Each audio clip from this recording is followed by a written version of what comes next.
Story 1. I found out fiance dropped out of school and cheated with a bag boy at the grocery store. To start, I'm on a phone and do not have access to computer, so sorry for any grammar or formatting issues. Okay, so I'm new to Reddit, but names have been changed. Also, sorry it's so long. I met Jenny in HS. We didn't date then, but she was flirtatious and kind to me. I was extremely oblivious to her advances and essentially any attention back then. So, I didn't pick up on the very obvious signals at the time. To boot, I had a GF, so honestly, I wasn't interested. Fast forward to 2005, me and my girlfriend had broken up. I went to a house party to celebrate my newly single self. My brothers and I were having a great time. To be honest, I was quite intoxicated. I hear a familiar voice through the music. Forrest. I turned around and lo and behold, it's Jenny. She had grown out of her ugly duckling stage, and she had become even more lovely. I spent the rest of the party catching up. Before I went home, I was sure to get her phone number and we set up a date. We went on a few dates and soon we were exclusive. If I'm being honest, I fell for her almost immediately. She was funny, easy to talk to, and goal-oriented. She wanted to pursue a career as a RNA. Honestly, after my last relationship, I found that extremely refreshing.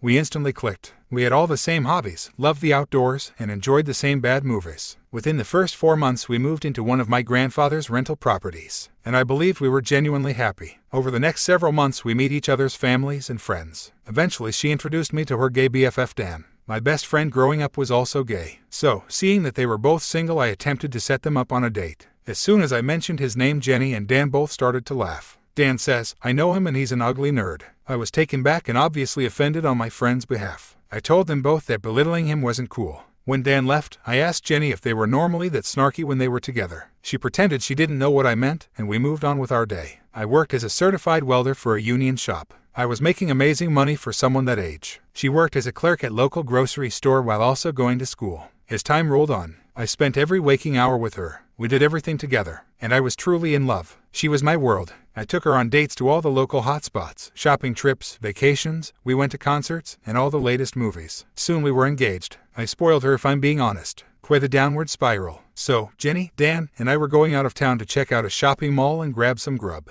And Dan and Jenny were being as snarky as ever. This time though, it was different. They were being snarky to each other. I had never seen this before, so I was pretty amused. I got a kick out of it, so I was throwing in some get it and oh snap comments. Jenny was not amused, and she said she was going to the car. I was about to chase after her to apologize when Dan stopped me. He said, "Look, Forrest, I didn't want to say this in front of Jenny, but did you know she dropped out of school?"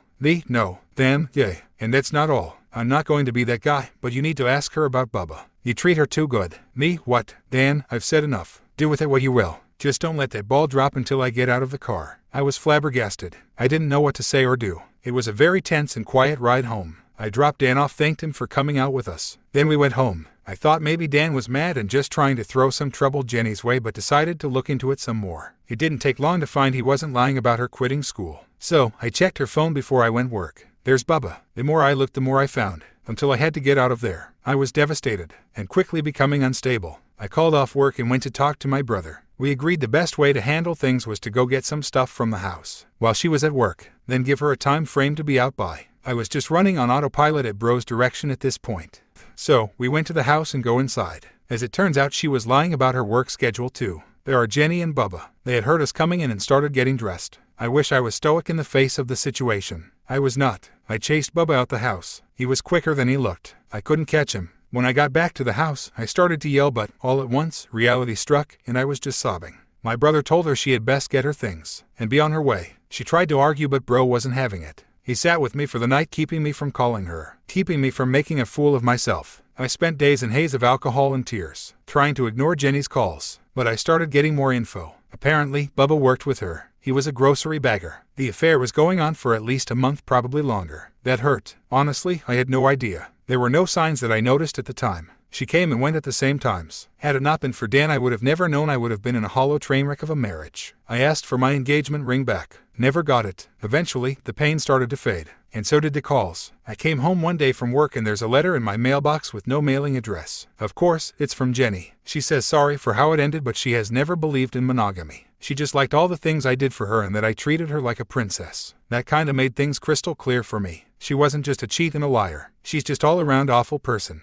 I just apparently had either blinded myself to it or she was a fantastic actor. When my head started to clear, I realized I spent 3 years alienating my friends in favor of hers, most of which are AHs. Except Dan, surprisingly, he's cool in my book. So, I reconnected with old friends and kept myself busy with work and backpacking. About a year later, I started seeing one of my oldest friends. She was also getting out of bad long-term relationship. We clicked. She made me feel whole again. Eventually, she moved in with me into the house Jenny and I used to share. Not a month after that, Jenny showed up to my home. My new girlfriend answered the door. Get this, Jenny asks if I'm home. NGF is not pleased but hollers at me saying Jenny is out front. NGF sits down at kitchen table and chuckles, have fun with the noise. I go to the door, and Jenny had made her way out to the yard and was literally on her knees begging me to take her back. Jenny, I did you so dirty. I'm so sorry, Forrest. You treated me better than anyone ever had. I should have never stepped out on you. Please give me another chance. Me? Nope, not a chance. And have some respect for my lawn for God's sakes. You're putting divots in my grass. Her jaw dropped, and she just deflates into a pile. About this time, Dan opens the door of his car and gets out. Dan, how you are doing, Forrest? Me? Fine. Didn't notice you there, Dan.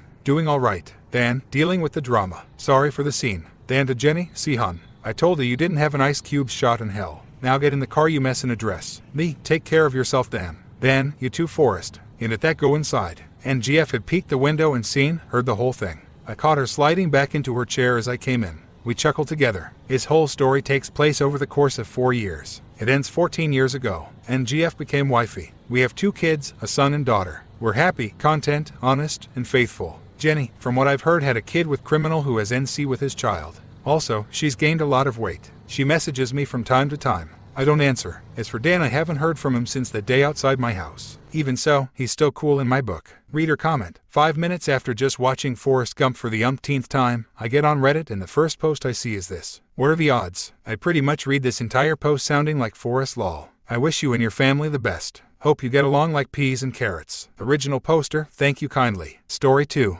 I wish I could go back to being naive and innocent. Before I met the person who cheated on me, I was just a 24-year-old dude who had never been kissed. I faced some valid problems, but nothing too wild. I had been to a fancy school, got good grades, went to a nice college with a sheltered friend group, and had hobbies full of decent folks. My parents gave me some financial support, but I lived on my own and held a full-time job that I got by myself. I was a reasonably functional young adult. SHT, I had just started grad school in the damn Ivy League. The things I'd hear about were just things to imagine and fear in the abstract. But then, it was real. We were seeing each other, and all I initially worried about was being good at sex, interesting in conversation, and using CD properly so I wouldn't accidentally get her pregnant. Again, good things to think about, but relatively sheltered problems. I didn't worry about defining the relationship at all, because why would I? It had been 4 months, so of course we were exclusive, right? Sure, I found other girls hot and figured she felt that way about other guys, but I always assumed that nobody acted on those feelings. I had chances, but I didn't do anything because it just wasn't something that decent people do.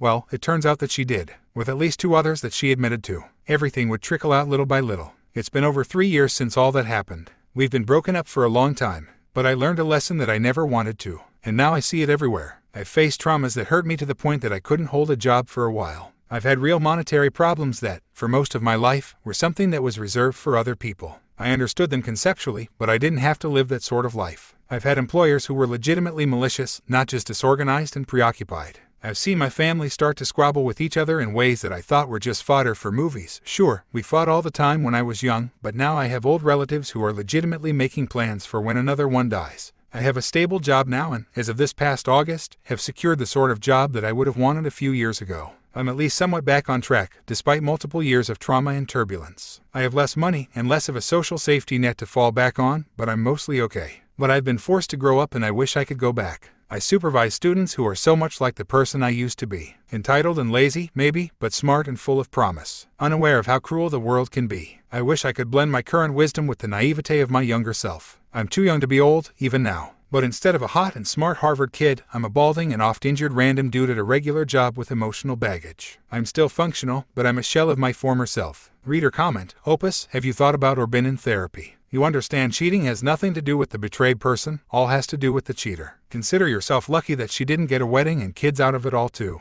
Be kind to yourself here. We all have to adult and grow up, it isn't fun. Reader comment. It's not too late to get some help rebuilding your self-esteem. It doesn't destroy everyone, and it does not have to. Make a few bucks, save some, get some therapy. Join a gym and work out. Story 3. Please help. New here and really need help. My wife and I have been fighting for almost a month now. I even left for 2 weeks with the intent of not coming back. Long story short, I walked out on her because I went through her phone, but I had a gut feeling. She had been keeping a weird relationship with a coworker a secret. It started out at friends. Things escalated. He had this giant crush. For months he was sending her inappropriate texts, taking her to concerts, bringing her gifts at work, knowing she was married and knew who I was. And she did nothing. In the text I saw when she got mad at him for bringing her gifts at work, it wasn't mad because she's married and that's inappropriate as F, but argued with him like an angry girlfriend that doesn't want gifts to make her feel better. It's very strange. For months he was trying to get in her pants. Instead of cutting ties with him, telling him to F off, I'm married, she continued to hang out with him, talk to him. They went to concerts, late bar nights, meeting for donuts with our son, sending him photos of our son in jackets he had picked out. She even ended up staying at his house a couple of times when this first became an issue because she was too drunk to drive, but didn't have the respect for her husband and 8-month-old son at the time to make it home via Uber, Lyft, husband, etc. She even made me over an hour late for work the next day. I got called a bunch of vulgar names and served divorce papers for basically being hurt and upset and not keeping it to myself. It got even worse when I told my boss the truth of why I was late. Keep in mind that we spent 13 weeks in marriage counseling. Because I was this chauvinistic pig, controlling a whole piece of SHT, shitty father, and wouldn't allow her to have friends, and that example is lightweight. In the reality of it all is I was trying to stop her from hanging out with this person, and I ended up on antidepressants and anxiety medication because of it, while she continues to hang out with this person behind my back, knowing he's in love with her. The same week I found the texts and I walked out. She met up with him at a bar, willingly, after months of being sexually harassed, and at some point, bit him on the arm. Her excuse was he wouldn't put her down. And when he finally did put her down, she bit him to prove a point. Her excuse for letting it go on so long and lying to her husband about it for months, even during counseling, is that she knew I would just cause more drama and the situation was delicate but under control because she just had to make it 2 more weeks before he moved out of state. Apparently, this person is so insane. She so is concerned for her and our son's safety. If she were to file a complaint at work, it would just make him mad or call the cops. The response time would be to slow or have told her husband the truth and stop hanging out with this person and his friends, or do anything I would hope a loving wife would do. I love my wife to death, and I want to believe her, but there's multiple texts from her boyfriend's friend that literally says it's not cool to be trying to work things out with your husband and having a good time with Walker at the same time. She didn't correct him in any sense other than correcting him on the fact that Walker was not a rebound, whatever that means. Her excuse for that was that they are best friends, and if she told his friend otherwise that there was never anything going on, it would just cause more problems and put her safety in jeopardy. What gets me the most is she fed into it, willingly spent time with this person even after months of lying to me and being sexually harassed. I feel bad for not believing her. I even moved back in after 2 days of happiness because I had pretended like nothing happened. I couldn't do it anymore. I tried to ask her a few questions about a new text I saw with Walker's friend asking my wife about a scarf he let her use when they were still together. And she was short, aggressive, rude, defensive, and completely started a fight instead of simply answering a few questions I feel like I have a right to know. Now she wants me gone again and filing for a divorce because I couldn't let the past be the past and leave what she did swept under the rug for more than 2 days. I've been blamed for ruining our marriage, accused of cheating for some reason, and now I have no friends because she texted them saying I've been effing his wife. They want nothing to with me because I didn't stand up for them to my wife after everything she had caused. I feel so disrespected and unloved. Is there an affair? If so, was it emotional or physical or both? Does it matter? Am I bitch forgiving and then coming home just to be treated this way? Is it time to call it quits? Am I the a-hole? Reader comment, she doesn't have anything to hide, she has everything to hide. That's why she shuts you down. Don't listen to her words, look at her actions. That is where you will find the truth. Original poster, if she has nothing to hide. What's with the attitude? What's with the instant divorce as a solution to anything? Am I wrong for asking questions about the situation, when 2 days prior I had to promise to sweep it under the rug just to save our marriage? Technically that's going back on a promise, and why she is upset all over again. She's upset because I act like she was having an affair. Well, should I not be? Was she really in danger? I'm so confused. And now thanks to her, Reddit is my only friends for advice lol. Reader comment, she cheated, but so did you. What you are going through sucks. It's painful and sadly there is a kid involved too, but what you don't seem to understand is that she cheated on you, your relationship, even if she never touched his Johnson. Cheating, having an affair isn't just effing, it's breaking the rules that you both established throughout your entire relationship. Does it matter if she effed him? Does it matter how long she lied or how bad those lies were? Does it matter that she effed a dude? No. What matters is that her behavior is so anti-relationship that it's broken your trust to the point where you broke the rules of your relationship when you violated her space and trust. here is the kicker. Even if you found nothing on her phone, the relationship was dead the minute you proved how little you trust her. You will never have the relationship you had with her because you will never trust her like you used to. You will never have the relationship you wanted with her because you will never trust her again after all of this. What you are fighting to save doesn't exist. She destroyed it. Well, almost. There is a hope. It's small. So small it may not even be possible. It's going to require that you do something very hard. You need to walk away. For real this time. Get your lawyer on the phone and plan your exit so you can get max control over your money and your child. Make a date to have her removed or for you to be in a new home, whatever makes the most sense. Do not include her on your plans even as a threat. Then get the F out. Do not argue about anything with her about this. 1. You can't change the past. 2. She's not going to tell the truth anyway. 3. She's unwilling to fight for your relationship, just her own wants and needs. You do all this, and maybe she sees how badly she effed up. Maybe she might get counseling to help her with whatever has broken her. She may then sincerely apologize to you, and you may even accept it and learn to trust her again if you aren't already in a good relationship by that point. Original poster, I am on here for advice. So, I gotta ask what you mean by I cheated as well. I haven't even so much as flirted with another girl